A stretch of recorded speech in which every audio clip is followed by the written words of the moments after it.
told that the reason for the destruction of the second Beis Hamikdash was because of sinas chinam. It's hard to translate sinas chinam.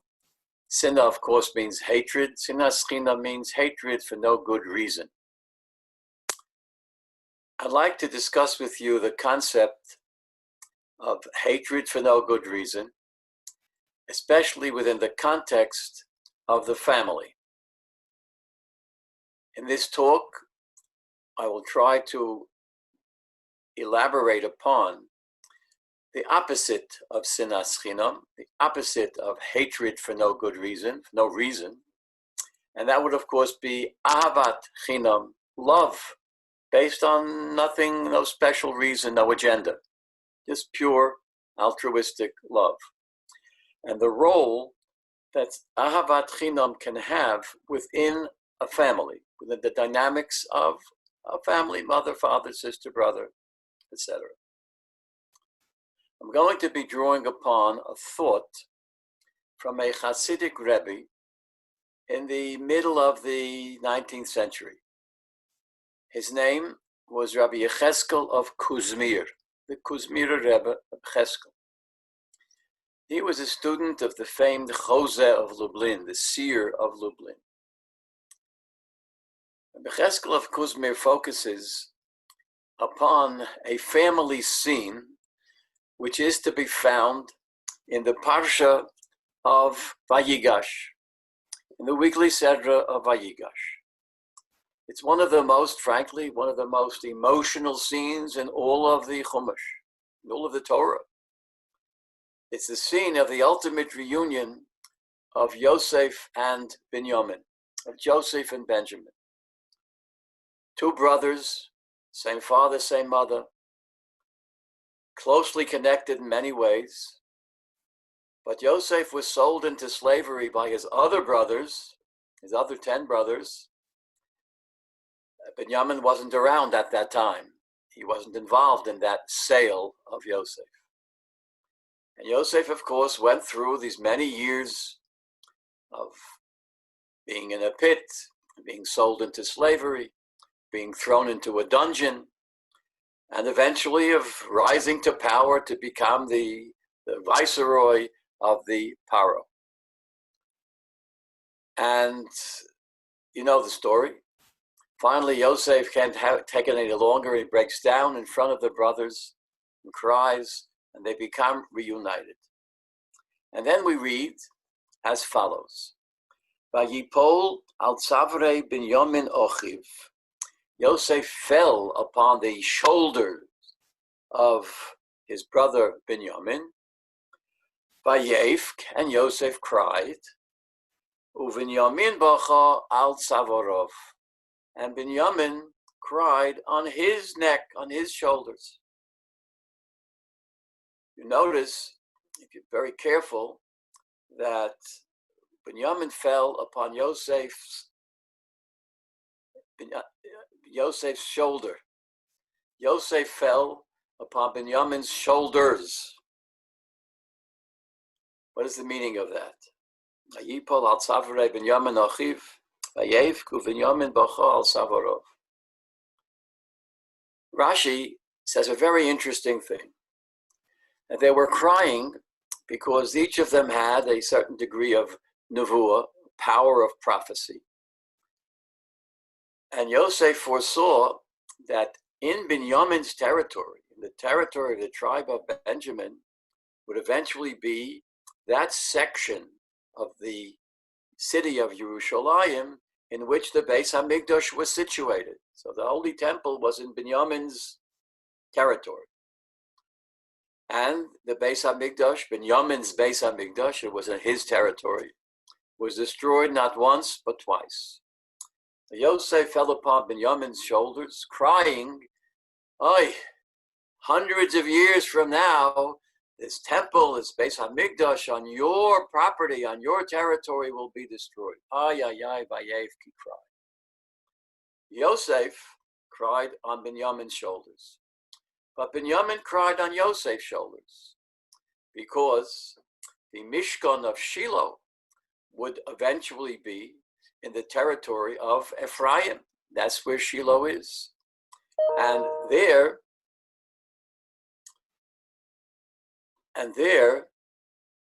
Shiloh would be destroyed. So Binyamin cried for Yosef's loss. Centuries from now, the Mishkan, the tabernacle, and Shiloh would be destroyed. So each of them cried for a disaster that was going to happen to the other ones, descendants, many, many, many years in the future.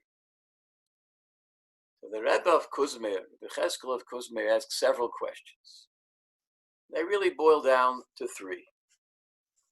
Three questions are, number one, two brothers who have not seen each other for years and years are finally reunited. I can understand they would fall upon each other and hug each other and cry to each other. But they would cry tears of joy. Why cry tears for a disaster, a catastrophe that hasn't happened yet and won't happen in their lifetimes, but many, many, many generations forward? That's one question. Another question is, why is each one crying for the other one? Binyamin is crying for Shiloh, which is in Yosef, Ephraim's territory. And Yosef is crying for Binyamin, for the Beis HaMikdash. If they're so upset, they should be upset for their own loss. Each one is crying for the other one's loss. And a third question is, notice, Binyamin's Beis HaMikdash could only be built after the fall of the Mishkan. So when Yosef is crying for Binyamin, he's in effect, he's losing out himself. I'm crying for your Beis HaMikdash, but for your Beis HaMikdash to be built, my Shiloh has to be destroyed. So not only am I crying on your behalf, but I'm crying against my own interests. And of course, Binyamin is crying against his own interests. Why is he crying for Shiloh? If Shiloh still existed, there would be no Beis HaMikdash at all. We would still be in the Mishkan era. So the Kuzmir Rebbe said that we see from here a very important thing. Somehow, not only did Yosef and Binyamin have that degree of prophecy, which Rashi assures us they had, to be able to foresee the destruction of their descendants' tabernacle or temple, Mishkan or Migdash, so many centuries down the road. But they also had sufficient prophecy to understand why that Mishkan was destroyed in Shiloh and why that Beit HaMikdash was destroyed in Yerushalayim. And the reason was sinas chinam, hatred for no reason. Jews couldn't get along. And they both knew, both Yosef and Binyamin, that what brought them, Yosef and Binyamin themselves, to this predicament where they're standing in the palace, the capital palace of Egypt, instead of being home in Eretz Yisrael, is because of sinas chinam, because the brothers themselves were guilty of a degree of hatred for no deserved reasons, no legal reason, no just reason, and they sold him into slavery as a result of sinas chinam. That's the sin of Mechirat Yosef, of selling your brother into slavery. They didn't want to go through this again. They didn't want the Jewish people to go through another Mechirat Yosef. And they wanted to forestall, to postpone, or to perhaps completely avoid the destruction of the future temples down the road, centuries down the road. So they had to negate hatred. As long as Jews can't get along with each other, there's going to be either selling each other for slaves or sinning in such a way that God would see to it that the temple was destroyed. And so they decided there's an antidote for sinas chinam. And that antidote is Ahavat chinam, to love for no reason. And that's why Yosef counterintuitively prayed not for himself, not for Shiloh, but for Binyamin, for Yerushalayim. And Binyamin cried not for himself, not for his Beit HaMikdash in Yerushalayim, but for Yosef's Shiloh, crying for the other person's problem, even though, adds the Rebbe, even though that meant that by crying for the other person's success, you were, in a sense, asking for your own failure. you would have to be giving up something vital to you for your brother to benefit. Yosef was willing to do that. Binyamin was willing to do that. That's how far it went.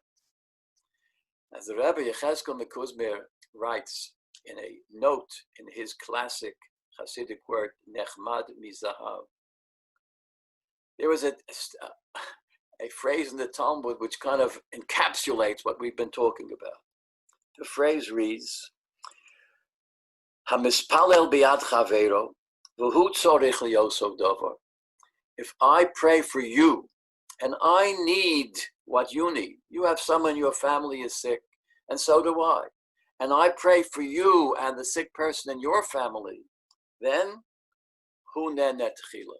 I will be rewarded for praying for your sick relative, and my sick relative will find a cure as well. So the Rebbe says, that's what the Talmud says. But I'm going further, he writes.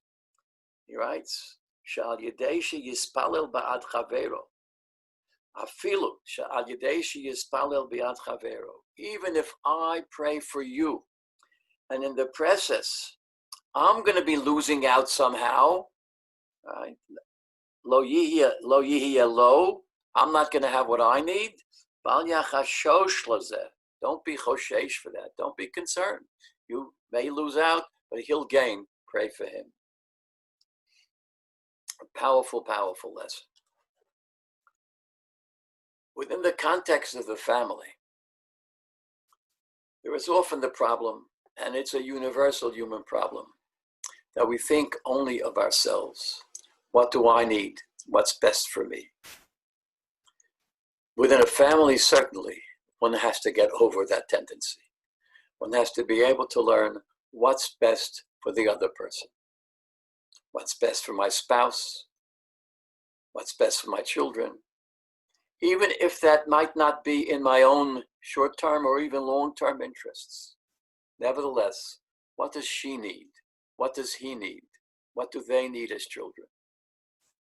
And being able to do that calls for a very important human trait, which in my opinion is the secret of good psychotherapy, of good family therapy, of good family function, and is the ultimate psychological process that lies behind this concept of Ahavat Chinam. And that is a simple English word, empathy. Empathy is not the same as sympathy. Sympathy means to feel sorry for the other person. That's very commendable. Empathy means to know what the other person is going through, to be able to put yourself in the other person's shoes, to know what it means to be in your spouse's position, what it means to be your child, a 6-year-old, a 10-year-old, a 12-year-old, a 40-year-old child. What is he going through or she going through? And to feel it, to understand it. That's empathy, to really understand, I know what you're feeling. There's a technique which is used often in psychotherapy, and it's best used in family therapy. And that is a technique known as active listening. Active listening means not just hearing what the other person says, but making sure you understand what they're saying. Asking the question, I hear you saying such and so. Do you mean to say that you feel X, Y, Z? When you say this and that, are you angry? Is that what you're feeling? To really understand the feeling behind the statements of the other person. That calls for a special skill, active listening, not just passively letting the words go in and understanding them, but making sure that you understand them and making sure that the other person realizes that you are trying to understand what he or she is feeling actively, active listening. That's how you cultivate empathy. And empathy is the ultimate process, the internal process that causes Ahavat Chinam. That's what's so, so important and so powerful within a family setting. The Rebbe goes further to give another example of this mutual understanding. Yosef and Binyamin. Hey, Binyamin says to Yosef, I know what you're going to go through. I'm empathizing with you generations down the road. I'm crying for you now. And Yosef reciprocates. It's a reciprocal, mutual kind of interaction.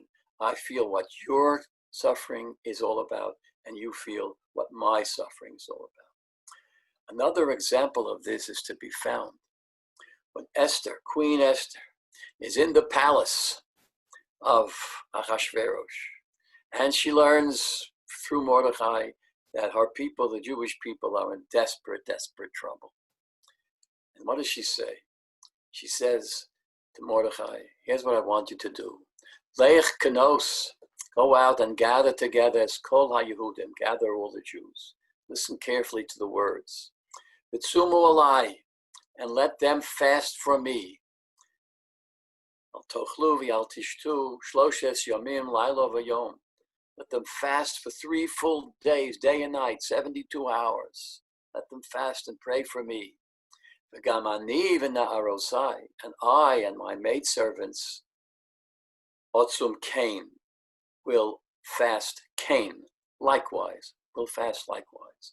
What does that mean, fast likewise? It means, suggests the Rebbe, and this thought is to be found in the writings of the Maharal Prague as well. She said, you fast for me, tzumo alai, you fast for me. Don't have yourselves and your own interests in mind. Fast for me. I'm the queen who's about to risk her life and to go uninvited into the king's chambers to ask him for this huge favor to annul the decree against the Jewish people. So I'm at risk. So let them pray for me. And I, Otzum Kain, I will pray for them. Otzum Kain, I will fast likewise. I will fast likewise. I will fast as they fast. They fast for me. I will fast for them. That's the secret of Purim.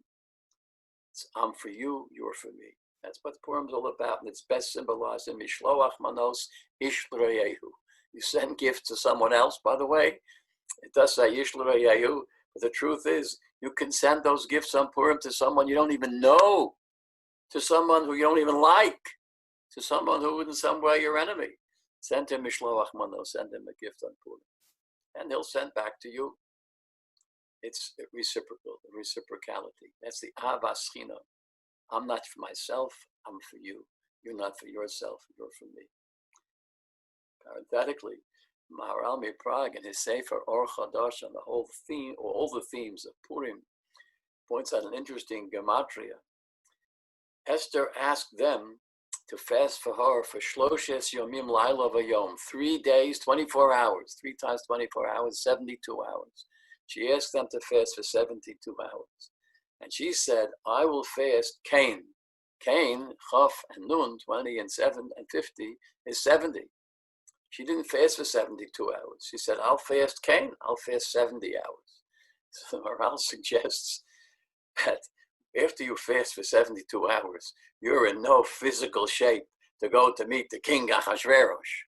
So therefore, she stopped fasting after 70 hours. And for 2 hours, she prepared herself. She drank a little orange juice, and some bread and butter and some toast, maybe a nice omelet, to go into the king, at least not looking like she was half dead, looking presentable, looking strong, confident, and able to argue her cause. So she only fasted Cain. But this idea of mutuality, I will fast Cain, I will fast as the mirror of whom you fast for. You fast for me, Tzumu alai, Atzum Cain. I will fast for you. This is the power of Ahavat Chinam, and it can especially be used within the family structure. So often we speak, especially at this time of year, of the need for the Jewish people to get together, ba'achdut, Vayichan. We should get together as a people in unity and brotherhood and sisterhood and friendship and love, etc., etc. That's a noble goal, and we have to try to reach it. But the place to start always is at home. At home. To begin to implement and to teach to the others in your family, teach to younger people, to speak to new parents, to speak to people who are having difficulty in their marriage, to speak, to influence others in this, and to model this Ahavat Chinam. I'm interested in what you need. I'm interested in what you're feeling. Let me try to help you on your terms. The opposite of the narcissism, the self-centeredness, the ego-centeredness of, I'm afraid to say, of not all of us, but most of us. I want to close with a quotation I came across recently in a book. I was trained in family psychology a long, long time ago, and the books that I refer to are a little bit out of date. But there's one that was published perhaps 20 or more years ago called Spiritual Resources in Family Therapy. It's edited by a woman named Froma Walsh, and it speaks about the introduction of spirituality into family therapy, into working with a family. This is not just for therapists. This is for parents and grandparents, etc. So in her introduction, she quotes from Albert Einstein. And Albert Einstein was a fascinating person. He's one of the personalities I'm especially fascinated by. He was obviously a Jewish person, a very, very committed Zionist, but obviously his philosophy of religion was unique to him and reflected his scientific genius in many, many ways. But there's a lot in what he says that's very, very ingenious and very, very important and very astute. And some of what he says, obviously, is not 100% in keeping with the traditional Jewish belief system. Here's what he writes, as she quotes him. A human being is part of the whole, called by us the universe, meaning by us scientists, physicists. There's a universe out there, and we're part of it. We are a part limited in time and space. We live for a short time, and we occupy a very small footprint in the universe. Einstein continues. He experiences himself, or more politically correct nowadays, she experiences herself, her thoughts and feelings, as something separated from the rest. My thoughts, my feelings are mine. They're internal to me. A kind of optical delusion of his consciousness. It's as if Ani v'afsi od, I'm the entire world. Bishvili nivra olam, I'm the world. And I'm separate from everything else. It's me and it's them. And the them means people across the ocean, people across the sea, people over the mountains, people on the other side of the globe, as well as people in my town, in my community, in my neighborhood, in my home. They're all separate from me. That's the optical delusion of our consciousness, writes Einstein. This delusion is a kind of prison for us. As long as we're so self-absorbed, we're in prison, we're in jail, restricting us to our own personal desires. It's a restriction. If we open ourselves up to another person's experiences, we are growing in the process. It restricts us to our own personal desires and for affection for a few persons nearest us.